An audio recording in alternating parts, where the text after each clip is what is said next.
Buenos días a todos. Soy la doctora Maisela Fuentes Lara. Actualmente soy residente de segundo año de alergia e inmunología clínica. Vamos a dar inicio a la sesión del día de hoy, 2 de junio, y vamos a hablar acerca del diagnóstico molecular en las enfermedades alérgicas. Vamos a ver un panorama general. A pesar de ser un tema sumamente complejo, quiero que se queden los conceptos más importantes sobre el diagnóstico molecular, cuándo vamos a requerir realmente un diagnóstico molecular en un paciente y que se queden algunas de las moléculas alergénicas también en nuestra casa, no es para llevar a nuestra casa. No es necesario que sepamos realmente todo sobre el diagnóstico molecular, pero sí saber las indicaciones principales. Es el objetivo principal de esta sesión. Quiero agradecer antes de empezar a la doctora Alejandra Macías Weinman por su asesoría durante la preparación de esta sesión y pues espero que sea productiva para todos nosotros. Por lo primero que vamos a hablar es que nosotros ya sabemos que el diagnóstico tradicional de la alergia es mediante pruebas cutáneas. Eso es como lo que más utilizamos en nuestra práctica clínica. Sin embargo, en cierto grupo de pacientes, pues sobre todo en pacientes que muestran polisensibilización, pueden ofrecer una información limitada respecto a la auténtica naturaleza de los problemas alérgicos que puede estar presentando el paciente y también de quizás estas implicaciones clínicas a largo plazo, terapéuticas o incluso de pronóstico, como lo veremos en los siguientes minutos. Sin embargo, a partir de que surge la tecnología del ADN y se pueden secuenciar y clonar ciertas moléculas, entonces empiezan a identificar estas moléculas con capacidad alergénica. Hasta el momento ya existe una base de datos alergénicos que es cada vez más compleja y consistente. ¿Y cómo surge todo esto? Porque esto viene de la historia. Pues esto viene de este doctor que era un homeópata, es Charles Buckley, y Charles lo que hizo era un paciente sumamente alérgico. Era un paciente que tenía un tipo de rinitis alérgica moderada, grave, persistente. Y entonces él asoció que sus síntomas se desarrollaban sobre todo cuando estaba en contacto con el polen, con las gramíneas. Y él dijo, bueno, entonces lo que él hizo fue hacerse una escarificación sobre la piel y agregó el polen de las gramíneas. ¿Qué observó él? Que minutos posteriores de haber puesto el polen sobre esta escarificación, presentó una reacción local en forma de roncha. Y es así como surge pues el inicio de las pruebas PRI-test, ¿no? De las pruebas cutáneas, que fue más o menos en el año de 1866 a 1880. En el año de 1967 ya sabemos que surge la caracterización y también la designación de la inmunoglobulina E. En el año 1985 empiezan a estandarizarse los primeros extractos alérgicos y en el año de 1988, para ser más específico, surge los primeros moléculas alergénicas que son clonadas.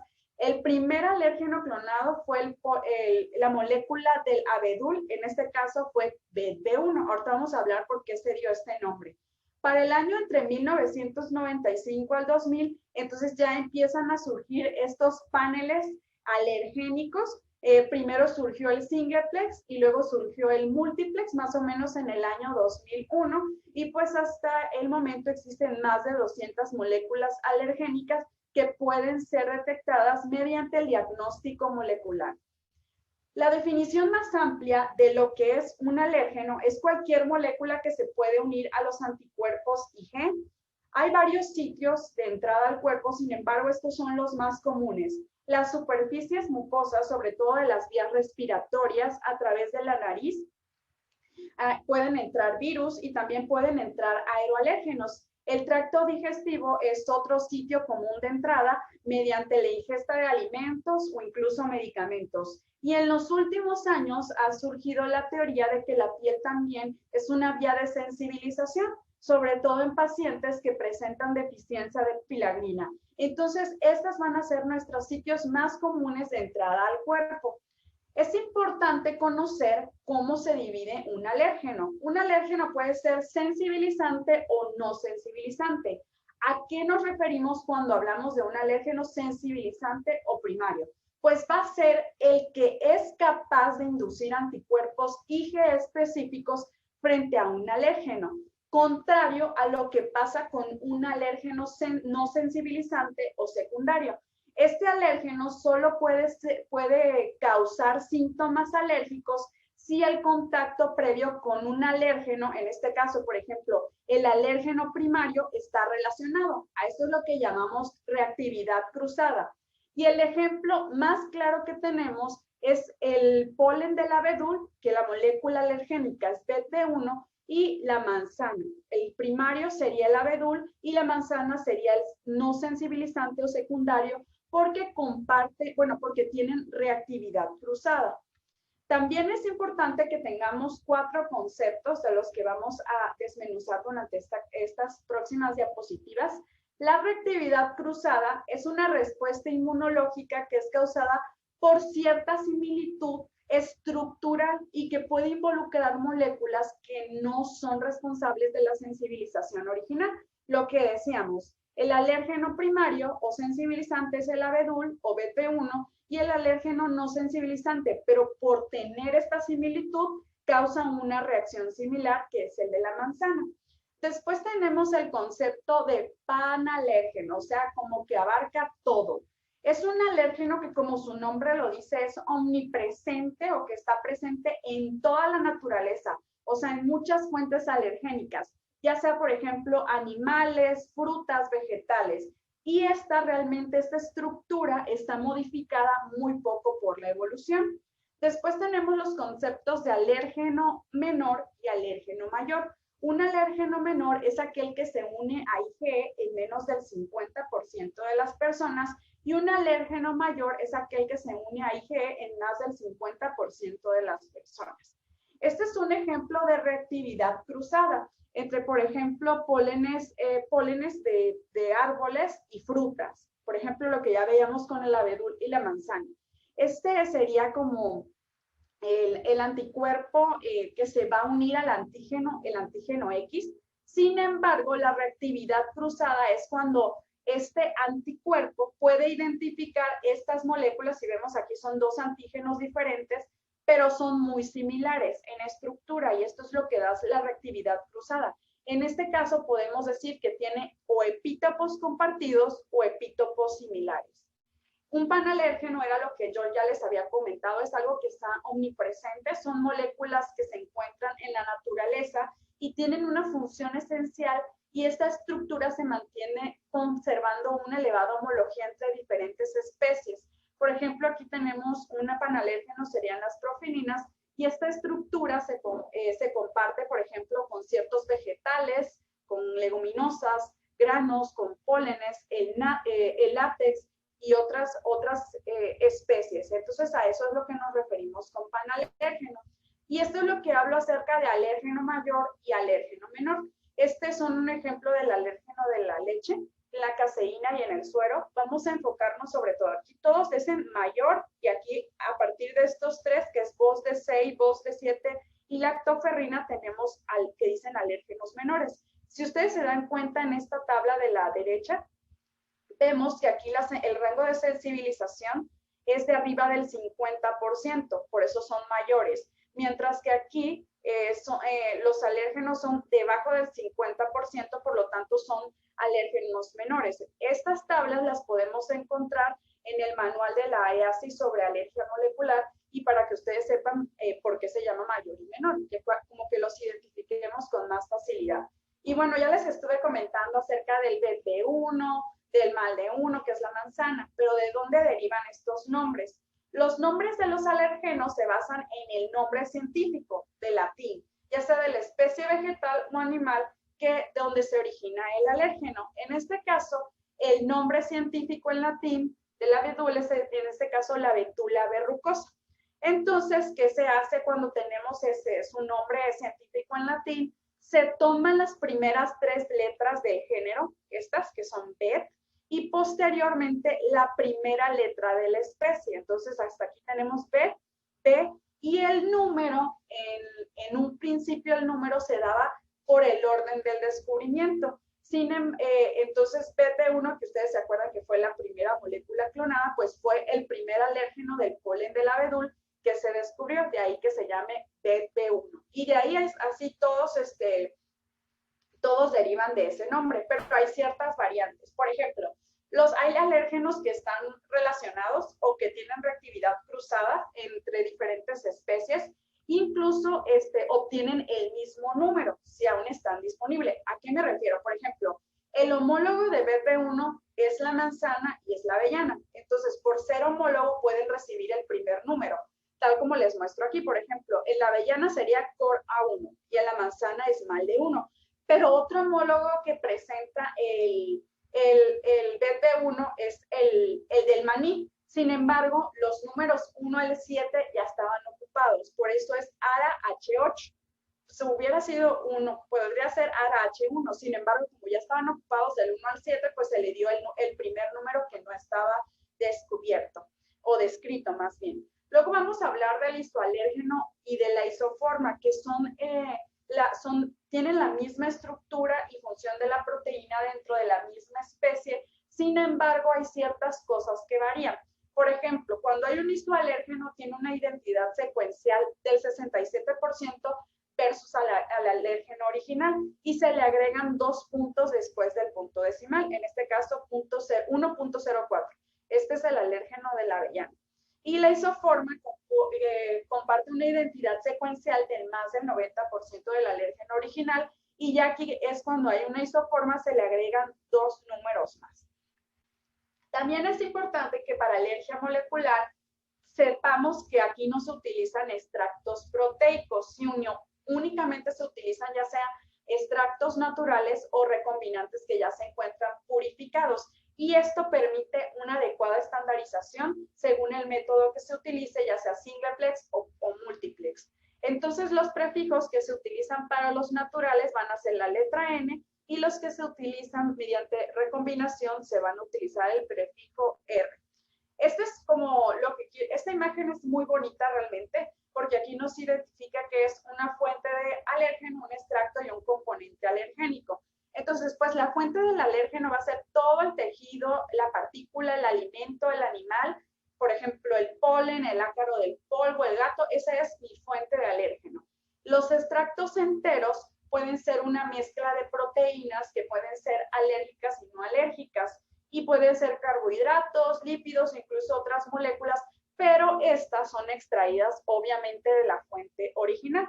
Y por último, los componentes alergénicos ya van a hacer esta identificación de alérgenos individuales y se aíslan de fuentes naturales o mediante la recombinación que ya habíamos visto. Y estos son los ejemplos, puede ser ARA-H2, ARA-H6, mal de 1, a esto nos referimos con componentes alergénicos. Y esta es otra imagen que estandariza lo que ya les acabo de decir, la fuente alergénica, el extracto alergénico y los componentes alergénicos específicos, que ya serían estas moléculas ya específicas.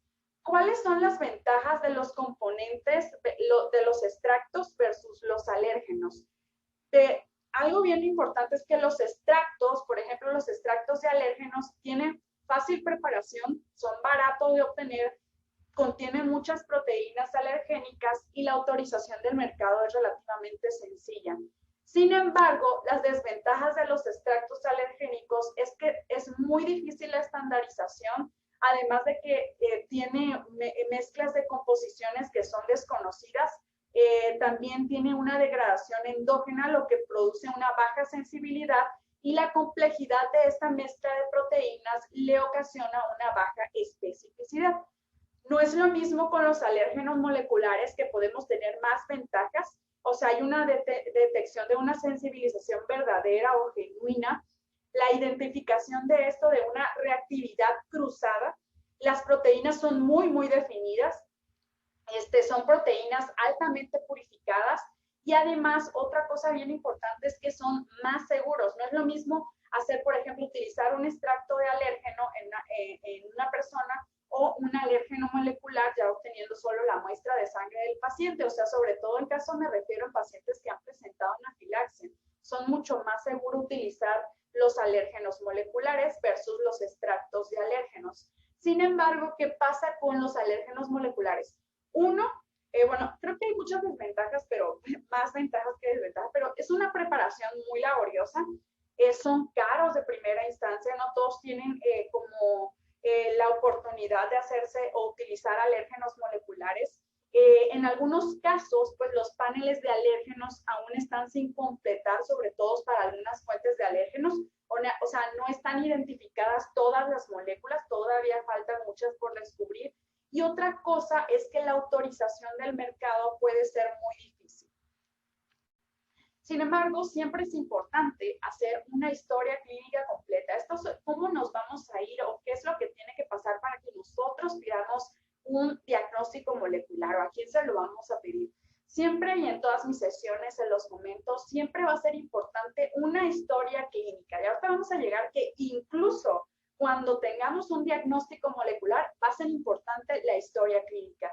Interrogar acerca de los familiares, la exposición con el alérgeno y qué síntomas o qué signos el paciente puede presentar. Y esto nos va a dar una sospecha diagnóstica. A través de eso, nosotros como médicos, alergólogos en formación, alergólogos ya en la práctica clínica, podemos pedir pruebas que son inespecíficas y pruebas más sensibles que son específicas. Tenemos dentro de las pruebas inespecíficas una IG total. Sin embargo, esta tiene una sensibilidad entre el 60 y 70% y la eosinofilia, ya sea sérica o nasal. Sin embargo, la sensibilidad de estas pruebas no es tan alta, por lo tanto, el diagnóstico no se confirma. Nos queda como un diagnóstico probable. Por lo que nuestro estándar o nuestras pruebas más específicas son aquellas que se realizan in vivo y aquellas que se pueden realizar in vitro. In vivo, pues todos ya la conocemos, las pruebas cutáneas. Estas tienen una ventaja muy alta. ¿Por qué? Porque realmente la elaboración no es laboriosa.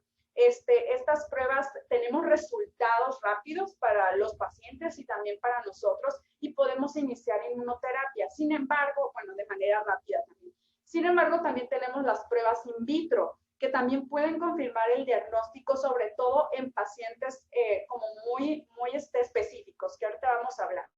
Este es un paciente, lo único que yo quiero que nos quedemos con esta imagen es que es un paciente que no sabemos a qué puede ser alérgico, aquí aparentemente muestra unas ronchas bastantes en muchas cosas, puede salir positivo. Entonces, en este tipo de pacientes sí es importante indagar la sensibilización alérgica, es decir, ¿qué puede estar provocando que mi paciente está teniendo este tipo de reacciones?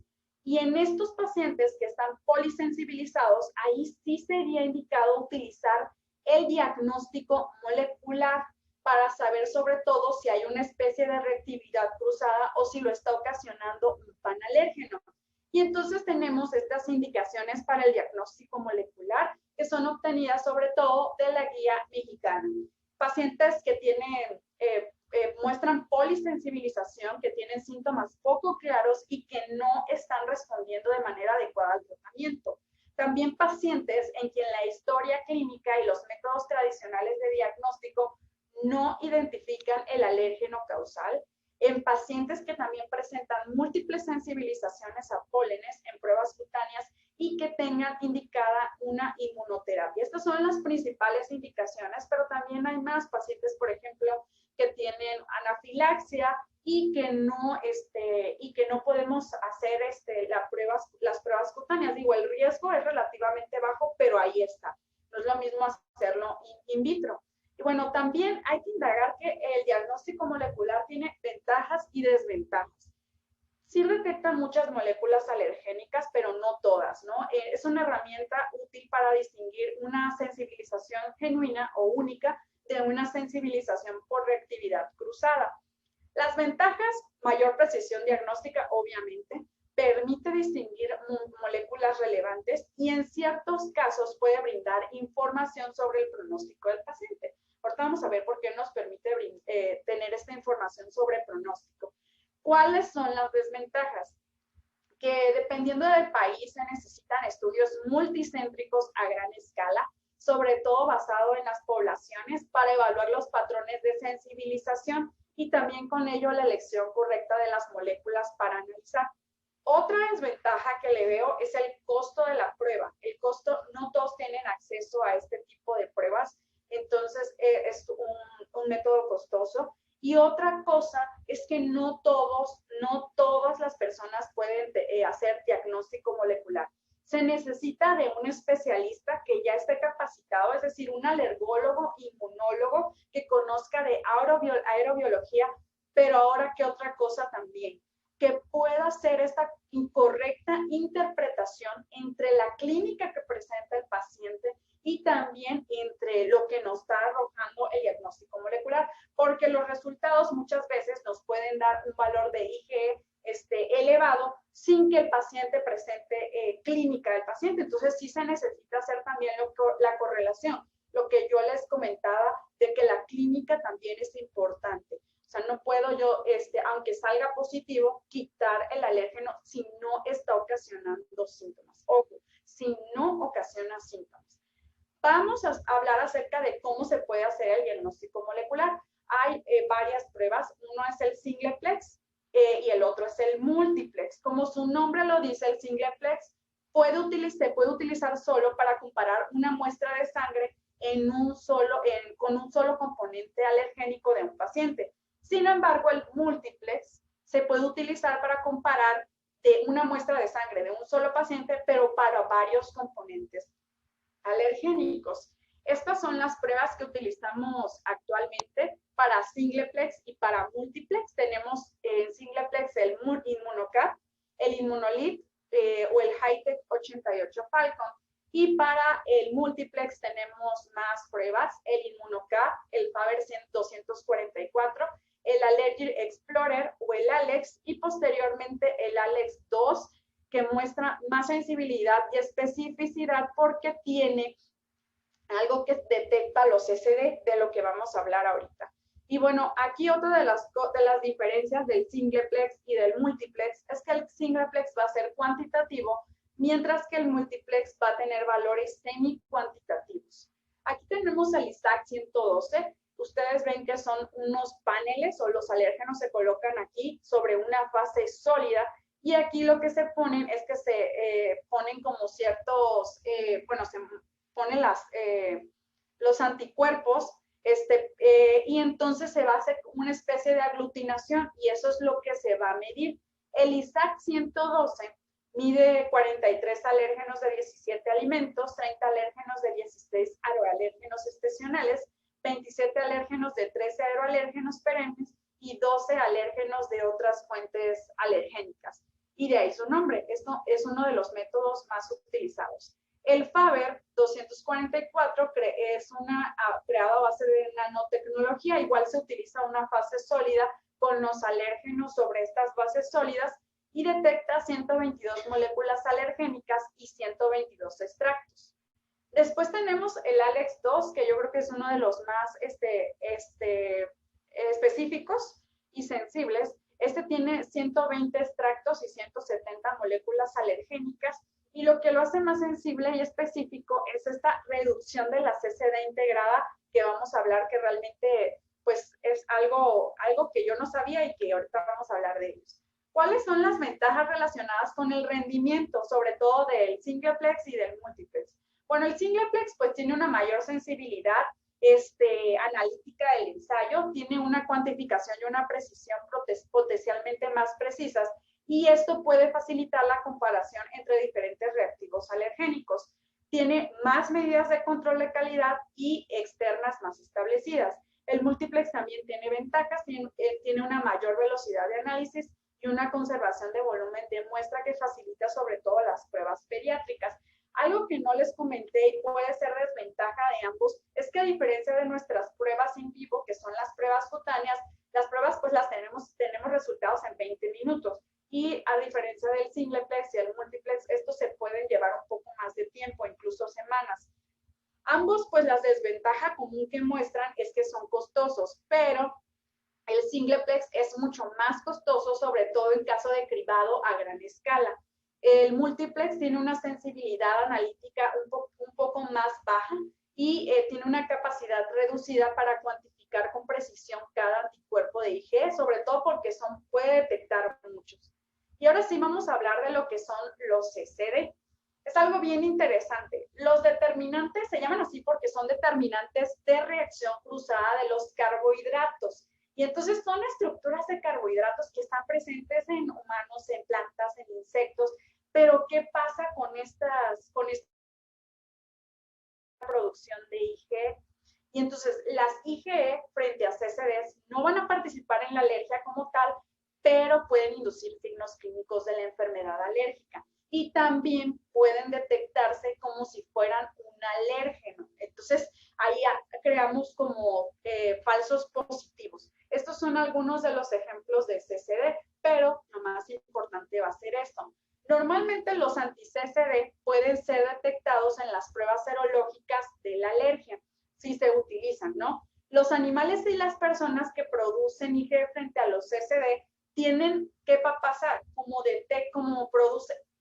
simulan la producción de IgE, bueno, no la simulan, producen IgE, entonces se pueden producir resultados que son altamente positivos a múltiples pólenes e insectos. Entonces, generalmente, en pacientes que a lo mejor dicen, ay, es muy alérgico a muchas cosas, a lo mejor tenemos el valor de los CCD que nos está dando un falso positivo. Entonces, ¿qué pasa? Nosotros, lo que pasa es que puede derivar en una selección incorrecta de los alérgenos a incluir en la inmunoterapia específica y entonces esto puede afectar su eficacia. Entonces, en los paneles de alergia molecular, pues ya hay estos anti-CCD que se utilizan absorbentes de anti-CCD y esto aumenta la sensibilidad y especificidad de la prueba, lo que mencionábamos con el ALEX2. Entonces, miren qué interesante. Este es como la fase sólida y entonces aquí se detectan pues varias cosas, ¿no? Pero aquí está sin CCD absorbente y con CCD absorbente. Entonces vemos que cuando no hay, vemos cómo se detecta, o sea, automáticamente los resultados son muy positivos, o sea, hay mucho CCD. Cuando tenemos un absorbente de CCD, aquí tenemos que los resultados son muy positivos. Por ejemplo, aquí en la zanahoria, tenemos como sin los CCD o sin el absorbente hay un resultado más positivo, pero al agregar este absorbente, entonces el resultado se vuelve más negativo. O sea que aquí podemos, si no tuviera este absorbente, podríamos decir que este paciente está positivo por los CCDs. ¿Qué pasa con el látex? Aquí también, con y sin, los valores no cambian, o sea, son iguales. O sea, se puede decir que el paciente sí presenta una alergia hacia este alérgeno molecular. Y después tenemos el pasto Timothy, y entonces vemos cómo sin los CCDs tenemos un resultado altamente positivo y con los CCD este resultado baja. O sea que en conclusión, cuando tenemos absorbentes anti-CCD, cuando no tenemos, el resultado que nos puede arrojar es que podamos dar resultados más positivos y podamos quitarle más cosas al paciente o decirle, eres más alérgico a esto. Sin embargo, con los absorbentes anti-CCD ya podemos ser más específicos, aumenta la sensibilidad de la especificidad y en este caso podemos decir, no, pues a lo único que salió pues fue al látex realmente. Entonces, espero que se haya quedado claro este concepto de los CCD y cómo son de relevancia para el diagnóstico molecular. Y una vez que ya hablamos de esto, vamos a hablar un poco acerca de las familias. Y las familias van a ser bien importantes. Vamos a hablar de las superfamilias, que son las prolaminas, las de la mano EF, las superfamilias similares a las profilinas, a las tropomiosinas, a las cupinas, a las PP1, a las calicinas, y de estas nos vamos a centrar en estas, pero estas se encuentran son de polen. Quiero que nos quedemos con lo más importante. Por ejemplo, empezaremos hablando con las superfamilias de las prolaminas. Y aquí tenemos lo más característico es que se van a encontrar en los cereales. Trigo, centeno, cebada y avena. Prolaminas, recordemos esta imagen. Entonces, las prolaminas son proteínas de almacenamiento que se encuentran en el endospermo de algunos cereales y tienen su nombre, o sea, se llaman prolamina, porque son ricas en prolina y en glutamina. Aquí tenemos que encontramos a las familias de prolaminas de cereales o los inhibidores bifuncionales, a las albúminas 2S y a las albúminas o las proteínas de transferasas no específicas de lípidos. Y vamos a empezar hablando de que estas son una familia muy importante, sobre todo para el durazno, albaricoque, la ciruela y la cereza. Tienen una alta reactividad cruzada con la familia de las rosáceas, con uvas, con tomates, con algunos vegetales, varias nueces, y tienen poca reactividad con pólenes. Las reacciones pueden ser leves, pero generalmente son sistémicas y graves. Ahora, hablando de esta superfamilia de las prolaminas, tenemos las prolaminas de cereales, que se encuentran, como su nombre los dice, de manera exclusiva en los granos de las gramíneas de los cereales. Las gliadinas y las gluteninas van a representar a los miembros de esta familia, y dentro del trigo vamos a encontrar que se pueden encontrar dentro de las prolaminas de cereales el TRIA19, el TRIA21 y el TRIA26. Los inhibidores bifuncionales, una de sus principales características es que solo están presentes en los cereales, y estas se sensibilizan tanto por vía respiratoria como por el tracto gastrointestinal. ¿Y qué es lo más importante de los inhibidores bifuncionales? Que son la principal causa del asma de los panaderos. Y aquí dentro de las moléculas alergénicas que vamos a encontrar están TRIA28 y TRIA29. Después tenemos las albúminas 2S, que son proteínas de almacenamiento de semillas de plantas. Y aquí vamos a encontrar sobre todo al ARH2 y ARH6, que son del maní, el BER-E1, que es de la nuez del Brasil, el COR-A14 de la avellana, el HUC-R1 de la nuez, y así con las plantas del sésamo, con las semillas del sésamo y de la mostaza amarilla. Luego tenemos a las proteínas inespecíficas de la transferencia de lípidos. Estas es como una de las familias más importantes. Son muy resistentes al calor y a la digestión. Y ahora, algo es que se encuentran sobre todo en los tejidos epidérmicos de las frutas, sobre todo en las rosáceas. Se van a encontrar tanto en concentraciones muy altas en la cáscara como también en las partes externas de las plantas. Aquí algo característico de estas proteínas inespecíficas de transferencia de lípidos es que, por ejemplo, en las frutas, la cáscara tiene niveles hasta 200 veces más altos que la pulpa. Y bueno, aquí lo que quiero que nos quedemos es que son resistentes al calor, también resistentes a la digestión, y que se encuentran sobre todo en las partes externas de plantas y frutas. Y aquí son un ejemplo de las proteínas inespecíficas de transferencia de lípidos: el MALD3, que es de la manzana, el melocotón, el PRUP3, el COR-A8 de la avellana, el JARA-R3 de la nuez, el PLA3 del plátano y el ARTB de la artemisa, así como del maíz. Estas son de las superfamilias de las prolaminas, los alérgenos que podemos encontrar. Y bueno, esto solo se los voy a dejar para que lo sepamos. Pero estas son las características que quisiera que nos llevemos a casa. Luego vamos a hablar acerca de las proteínas de la mano F, y aquí tenemos las polcasinas y las parvoalbúminas. Y bueno, se llaman así porque tienen una forma de una mano que está sosteniendo un calcio. Y bueno, sus principales funciones biológicas incluyen la transmisión de señales y la amortiguación o transporte del calcio. De ahí que estaba aquí, tiene esta forma la proteína. Dentro de este grupo tenemos las polcasinas y las parvoalbúminas.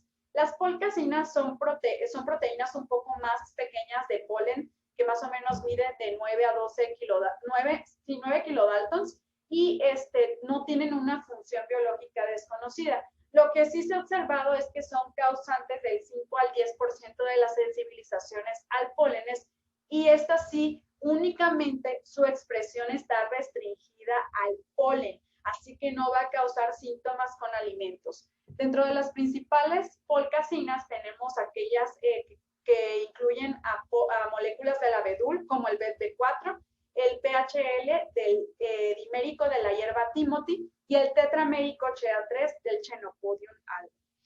sí es verdad que como que estamos hablando mucho acerca de familias que a lo mejor ahorita no quedan los conceptos tan claros, pero ojalá queden como conceptos bien importantes. Por ejemplo, aquí en las parvalbúminas, ustedes tienen un paciente que presenta reacción alérgica comiendo pescado, pues podemos pensar que puede ser ocasionado por parvalbúminas. Las parvalbúminas son proteínas que son más grandes que las focalcinas, miden de 12 a 15 kilodaltons y contienen también dos dominios de la mano F. ¿Y qué va a pasar? Que se van a encontrar en las fibras musculares de contracción rápida de los vertebrados. Y estas son las principales causas de alérgenos, alergias alimentarias que provocan IgE en la mayoría de las personas alérgicas al pescado. Entonces, cuando pensemos en pescado, pensemos en parvalbúminas. Aquí tenemos dentro de las principales moléculas alergénicas que podemos detectar mediante diagnóstico molecular, son el GAP-M1 del bacalao del Atlántico, el SAL S3 del salmón del Atlántico y el CYP-C1 de la carne. Luego vamos a hablar acerca de las profilinas.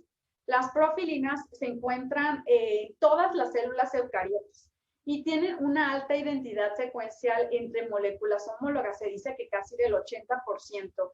Son muy sensibles a degradarse por calor o por enzimas, pero esto va a variar dependiendo de la especie. Y estas son las profilinas alergénicas más importantes, que son el ARTB4, que es del polen de la artemisa, el TEP2 del polen del abedul, el OLE2 del polen de la oliva, el CYP-S2 de la naranja, el CUC-M2 de los melones y el MUS-A1 de los plátanos. Estos son como los tipos de reactividad que se pueden presentar dentro de las profilinas. De hecho, es una de las superfamilias más importantes, ya que son responsables del 10 al 60% de los pacientes alérgicos al polen y generalmente se asocian a otras sensibilizaciones, sobre todo asociado a frutas y alimentos, dentro de los que encontramos el síndrome de alergia oral o el síndrome de polen alimento, donde podemos encontrar melón, sandía, cítricos, plátanos, piñas como principales asociados. Y también, aunque en la mayoría de los casos causa síndrome de alergia oral, también puede llegar a causar en algunos casos reacciones anafilácticas graves. Y este es un panalérgeno, como lo ven en esta imagen, y esto es donde se puede encontrar las profilinas. Esto también es una tabla que se las dejo para que luego identifiquemos cuáles son las principales moléculas alergénicas donde se van a identificar las profilinas. Y una de mis familias favoritas es la tropomiosina. Las tropomiosinas son proteínas muy características. ¿Por qué? Porque tienen esta proteína fibrosa que forma dímeros, son de forma alargada, pero están presentes en células musculares y no musculares. Son muy característicos de estos, por ejemplo, de los crustáceos y también, por ejemplo, de la cucaracha alemana, perdón, es esta la cucaracha alemana y del ácaro de polvo. Son del camarón o langostino y son moléculas alergénicas muy conocidas. También, por ejemplo, en estos dos, sobre todo la cucaracha y el ácaro, se han identificado alérgenos inhalantes. Entonces, cuando estemos pensando que un paciente tiene alergia, por ejemplo, al camarón, a los langostinos, a ciertos crustáceos, pensemos en tropomiosinas. Después vamos a hablar acerca de las cupinas, en donde encontramos las bicilinas y las leguminosas. Las cupinas son una familia muy compleja, de hecho es de las familias más grandes, puede incluir tanto plantas como animales y hay muchas identificadas. Actualmente hay 57 familias de estas proteínas. Las más grandes son las globulinas de almacenamiento de semillas y también los componentes principales de las semillas de plantas. Dentro de las bicilinas, su función principal es proteger. Protegen las semillas. Entonces, todas estas que veamos, así como las nueces o los que son, que tienen la función de proteger, pero pensemos en estas cupinas. Su función es proteger semillas y son proteínas consideradas muy estables. Pueden tener síntomas con cantidades extremadamente pequeñas o así diminutas, y la estabilidad las hace muy, sobre todo causantes de anafilaxia. y solo se debe esperar un nivel bajo de reactividad cruzada dentro del mismo grupo, pero no entre diferentes grupos. Las bicilinas son proteínas homotriméricas, miden más o menos 150 a 190 kilodaltons, y aquí básicamente es la forma que presentan, ¿no? Aquí tenemos el ARAH1, que es del maní, el GLIM5 de la soya, el HUC-R2 de la nuez y CES13 del sésamo. También las leguminosas pues pertenecen a esta superfamilia, sin embargo, la estructura es diferente porque los trímeros se van a asociar y van a formar proteínas hexaméricas. Ahora, sí también hay como moléculas, por ejemplo, del maní, de la soya, de la nuez. Sin embargo, si ustedes se dan cuenta en esta imagen, en eso que puse aquí abajo, dentro de las leguminosas no es el mismo alergénico del maní. Por ejemplo, aquí tenemos el ARAH3, mientras que de las bicilinas tenemos al ARAH1. Entonces también hay que identificar eso. Dentro de la soya tenemos aquí al GLIM6, mientras que para las bicilinas tenemos al GLIM5. A pesar de ser de la misma superfamilia, pues son moléculas completamente diferentes. Después tenemos a la superfamilia similar a BET-B1, donde también tenemos a las PR10, que es otra de los panalérgenos, y en la actualidad es una de las superfamilias más grandes, 14.065 proteínas de 1.452 especies con secuencias relacionadas con el alérgeno principal del polen del abedul, que es el BET-B1. Ese yo creo que no se nos va a olvidar, o sea, el BET-B1 ya sabemos que es del abedul. Y estas proteínas se distribuyen entre 11 a 14 familias. Bueno, son 14, perdón. Y estas comparten la misma estructura. Este es alguno de los tipos, es un esquema, porque es de reactividad cruzada que se puede presentar. Y bueno, les decía de las PR10 que también pertenecen, ¿no? Son lábiles al calor y las enzimas son estables, sobre todo ARAH y GLIM4, que estas sobre todo pueden causar síntomas graves. Los síntomas pues son por homología de las proteínas de las frutas, sobre todo las manzanas, el durazno, y son más frecuentes que tengamos reactividad cruzada con la familia de las rosáceas, los apiáceas o los fabáceas, pero no es exclusivamente de ellos. Y sí podemos observar que GLIM4, que es la soya, está muy asociado a reacciones graves. Ahora, en casi todos los alimentos, a excepción de la avellana, que es COR-A1, y la zanahoria, son incapaces de causar una sensibilización primaria, a excepción de estos dos. Esta también es una tabla en donde muestran los homólogos del BET-B1 o con los que se muestran reactividad cruzada. Igual se los dejo en esta diapositiva. Y vamos a hablar acerca de las superfamilias de las calicinas. Estas comprenden 16 familias y lo más característico de esta superfamilia es que se van a encontrar sobre todo en el suero de las especies de ciertos rumiantes. Son transportadores de pequeñas moléculas hidrofobas como lípidos, hormonas esteroides, tirinas y retinoides, y incluyen sobre todo beta-lactoglobulina, que es un alérgeno de caspa de mamífero, y proteínas de unión a ácidos grasos citoplasmáticos. La beta-lactoglobulina, que es la principal proteína del suero de las especies de rumiantes, y BOS-D5 es uno de los principales alérgenos de la leche de vaca. Dentro de los ejemplos de lipocalinas alergénicas de los mamíferos, pues vamos a encontrar aquellas como el EQC1 del caballo, el BOS-D2 del ganado, el CAN-F1 del perro y también el CAN-F2, y luego tenemos al PEL-D4, que es proveniente del gato. Y ya para concluir esto, y que quede un poquito más claro, no voy a hablar acerca de todos los alérgenos porque son muchísimos y porque vamos a verlo en posteriores sesiones, pero al menos de las que a mí me parecen importantes, sobre todo para hablar del pronóstico, que si recuerdan se los había comentado, que, o sea, la alergia molecular también nos va a hablar acerca del pronóstico. Vamos a hablar un poquito acerca de la leche. Recordemos que las principales componentes son la caseína, de donde ocupa el 80%, es insoluble, mientras que el suero es del 20%, es muy soluble y es menos resistente al calor. Y la mayoría de estos pacientes pues muestran una polisensibilización. Ya habíamos comentado acerca de los alérgenos mayores y de los alérgenos menores en diapositivas previas.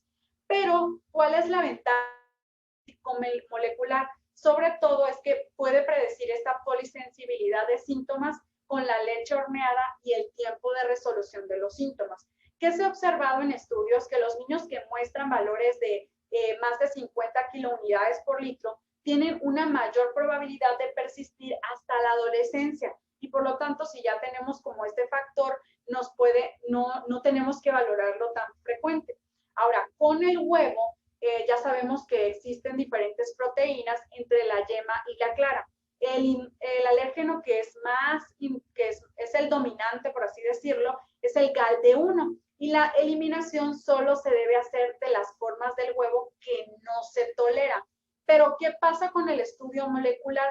Que la identificación de este alérgeno inmunodominante, que es el GALD1, parece que es un predictor de alergia clínica al huevo y su ausencia es un marcador de tolerancia al huevo cocido.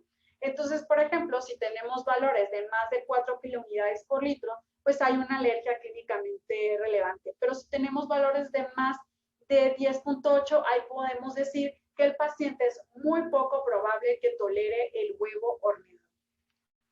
Esto es acerca de los peces que ya habíamos visto. Aquí lo más importante de esto es que nos quedemos que la parvalbúmina es el alérgeno mayor en más del 70% de los casos.